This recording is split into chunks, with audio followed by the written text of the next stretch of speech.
ఇకపై మీకు ఇష్టమైన ఫేవరెట్ సీరియల్స్ యొక్క ఫుల్ ఎపిసోడ్స్ యూట్యూబ్లో అందుబాటులో ఉండవు. కేవలం సన్నెక్స్లో మాత్రమే ఫ్రీగా చూడొచ్చు.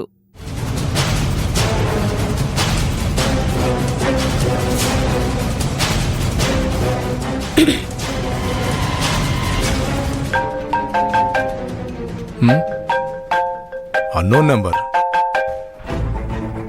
హలో, ఎవరు? హలో, నేను నరేష్ని మాట్లాడుతున్నాను. నీకు ఫోన్ ఎలా దొరికింది? ఏ భయం వేసిందా? అంటే నువ్వు తప్పించుకున్నావా? చూడు నరేష్, నువ్వెక్కడికి వెళ్ళకూడదు. పోలీసులకు దొరికిపోతావు. నన్నెవ్వరూ ఏమీ చేయలేరు.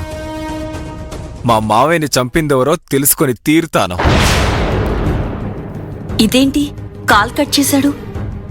ఇప్పుడు నరేష్ తప్పించుకున్నాడంటే ఆ నాగలక్ష్మి దగ్గర ఇరుక్కుపోతాం.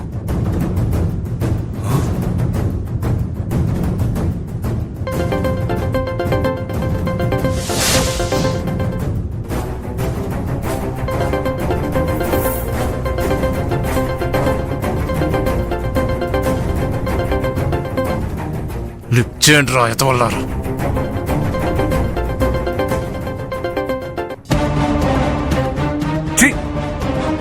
రేయ్, పడితే సరే అన్న.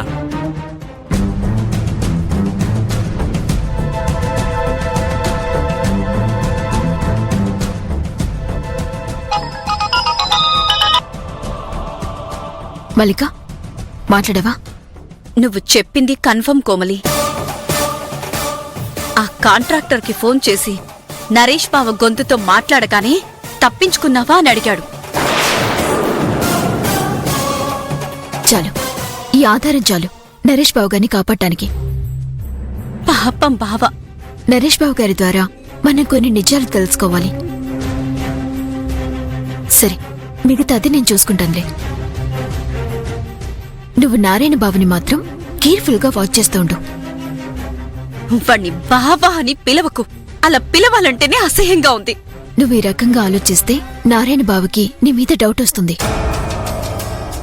నరేష్ బాబు గారిని కనిపెట్టే వరకు నువ్వు కొంచెం నిదానంగా ఉండు. అర్థమైందా? సరే.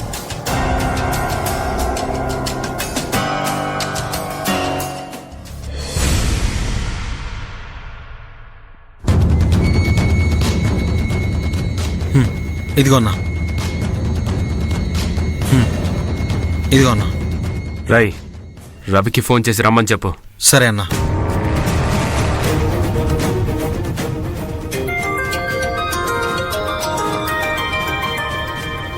సురేష్ చేస్తున్నాడేంటి? చెప్పు సురేష్. రవన్నా, ఎక్కడున్నావు? పొలం నుంచి ఇంటికెళ్తున్నాను. నీకు ఆ కాంట్రాక్టర్ పనిచేసే చోటు తెలుసా? తెలుసు. సరే, నువ్వు అక్కడే ఉండు, మేమిప్పుడే వస్తున్నాం. అలాగే. అన్నా, రవి అన్నకు తెలుసంట. సరే, పదండి. పదండి. ఆగండి. ఆ కత్తులెందుకు తీసుకెళ్తున్నారు? కోపంలో తప్పుడు నిర్ణయాలు తీసుకోకండి. అలా చేస్తే ఇప్పటి వరకు మేం కష్టపడి చేసిన ప్లాన్ అంతా వృధా అయిపోతుంది. అవును బావగారు, కావాలంటే ఆ కత్తులు పారేసి వెళ్ళండి. వజ్రాన్ని వజ్రంతోనే కొయ్యాలి, హింసకి హింసతోనే సమాధానం చెప్పాలి. అలాగని మాకు మేముగా హింసకి దిగం. అవతలివాడు హింసకి దిగితే మమ్మల్ని మేము కాపాడుకోవడానికే ఈ కత్తులు. అప్పుడు ఈ కత్తులు ఎవ్వరాగమన్నా ఆగవు. ఇప్పటికీ ఒక హత్య జరిగిపోయింది. నరేష్ మర్ది గారిని కాపాడే ప్రయత్నంలో ఉన్నామని మర్చిపోకండి. కొంచెం సహనంగా ఉండండి. సరే వదినా, మేము సహనంగానే మాట్లాడతాం. ఒక్కవేళ ఆ కాంట్రాక్టర్ గాడేమన్నా తలెగరేసి మాట్లాడితే అప్పుడు నరికేస్తాం. అద్ది అలా చెప్పరా. ఈ కోపంలో మీరు కూడా వెళ్లి హత్య చేసి హంతకులుగా మారకండి. ఈ రోజు హత్య జరక్క తప్పదు. మర్దిగారు, తాతగారిని గుర్తు చేసుకోండి. ఆయన పెంపకంలో పెరిగిన మీరు ఎలాంటి తప్పు చేయకూడదు. మా తమ్ముడిని మేము ఎలాగైనా కాపాడుకోవాల్సిందే. పదండ్రా. ఏమండి? చాలా భయమేస్తోందక్క. ఆ కాంట్రాక్టర్ వీళ్ళు చెప్పినట్టు వింటే పర్వాలేదు, అలా కాకుండా గొడవ చేస్తే మాత్రం ఇంకా అంతే సంగతి. ఏదైనా జరగచ్చు.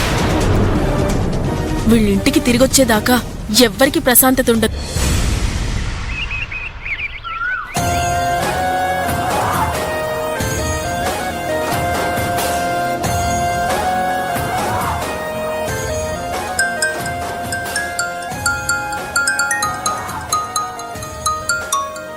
సంపంగి సంపంగి ఇప్పుడెందుకు కాల్ చేస్తుంది? ఏమైంటుందబ్బా?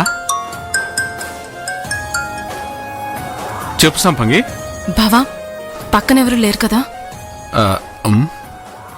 ఎవరూ లేరు, చెప్పు. ఇక్కడ ఏవేవో జరుగుతున్నాయి. కొంచెం అర్థమయ్యేలా చెప్పు. ఇక్కడ అందరూ ఏవేవో మాట్లాడుకుంటున్నారు. ఇంతకు ముందే శేఖర్ని ఇంటికి తీసుకొచ్చి మాట్లాడారు. అవునా? వాడినెందుకు తీసుకొచ్చారు? ఒకవేళ నేను నాగలక్ష్మి గారితో మాట్లాడిన దాని గురించి చెప్పుంటాడా? ఏం మాట్లాడి నారాయణ బావా? శేఖర్ ఏం చెప్పాడు? అందరూ శేఖర్ చుట్టూ చేరి ఏదేదో మాట్లాడారు. నేను వినడానికి చాలా ట్రై చేశాను, కానీ ఏం వినబడలేదు. అయ్యో, వినాల్సింది కదా సంపంగి. ఆ శేఖర్కి నరేష్ బాబు గారి గురించి ఏమైనా తెలుసా? దాని గురించి నాకు తెలియదమ్మా. ఆ శేఖరు నాగలక్ష్మి గారి గురించి ఏమైనా చెప్పాడేమో. సరే, తర్వాత ఏమైంది? శేఖర్తో పాటు ధర్మేష్ బాబా వాళ్ళు బయటకు వెళ్లారు. అవునా? వాడు వెళ్ళి ఎంతసేపైంది? ఇప్పుడే వెళ్లారు. వాళ్ళు అలా వెళ్ళగానే నీకే కాల్ చేశాను. సరే, నేను చూసుకుంటారే. ఇక మీదట అక్కడ ఏం జరిగినా నాకు వెంటనే కాల్ చేయాలి, సరేనా? సరే, ఇంకో విషయం. ఏంటది? నేను ఆ పొలం పత్రాలను దాచి మళ్ళీ అదే ప్లేస్లో పెట్టానే, ఆ విషయాన్ని దయచేసి ఎవరితో చెప్పకు. సవేష్ బావా ఇదివరకిట్లా లేడు. ఊరికూరికే నా మీద అరుస్తున్నాడు.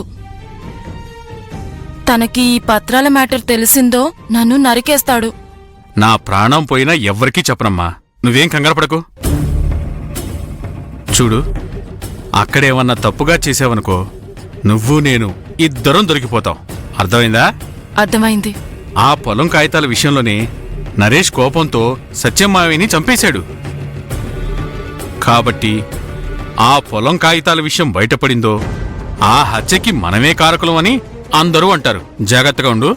ఇలా అంటున్నావేంటి బావా? నువ్వు భయంతో ఉన్నట్లు ఎవ్వరికీ కనపడనివ్వకు.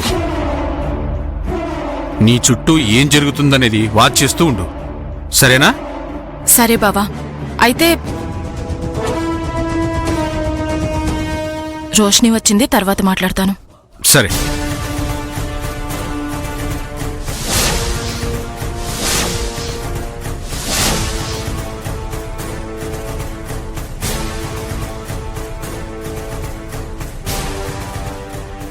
ఇదేంటి, నన్ను చూడగానే కాల్ కట్ చేసింది? ఎవరికి కాల్ చేసుంటుంది?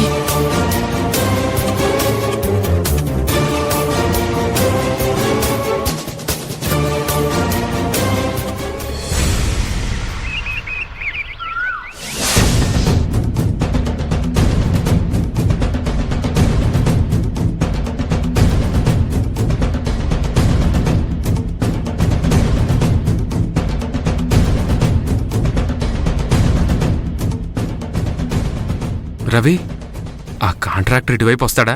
ఇటే వస్తాడు ధర్మేషు. ధర్మేషన్నా, ఆ కాంట్రాక్టర్ కారులో వస్తాడు కదా, వాడికి అనుమానం రాకుండా మనం వాడి వెనకాలే ఎలా వెళ్ళగలం? ఎస్, మనం కాంట్రాక్టర్ని ఫాలో చేస్తే he knows. We coming matter he knows. అన్నా, ఒక సూపర్ ఐడియా వచ్చింది. ఈ ఫోన్లో జీపీఎస్ ఆన్ చేసి ఆ కాంట్రాక్టర్ కారులో వేద్దాం. ఆ మొబైల్ సిగ్నల్ని బట్టి మనం వాడి వెనకాలే వెళ్ళొచ్చు. అవునా? అలా చేస్తే మనం వాడు వెనకాలే వెళ్ళొచ్చా? వెళ్ళొచ్చన్నా, తప్పకుండా వెళ్ళొచ్చు. సరే, అలాగే చెయ్యి. ఎంతైనా చదువుకున్నాడు కదా, మంచి ఉపాయం చెప్పాడు. అవునరా. మరి నా చేతి వంట తిని పెరిగిన బుర్ర అది. అవునరా. ఊరుకోండన్నా.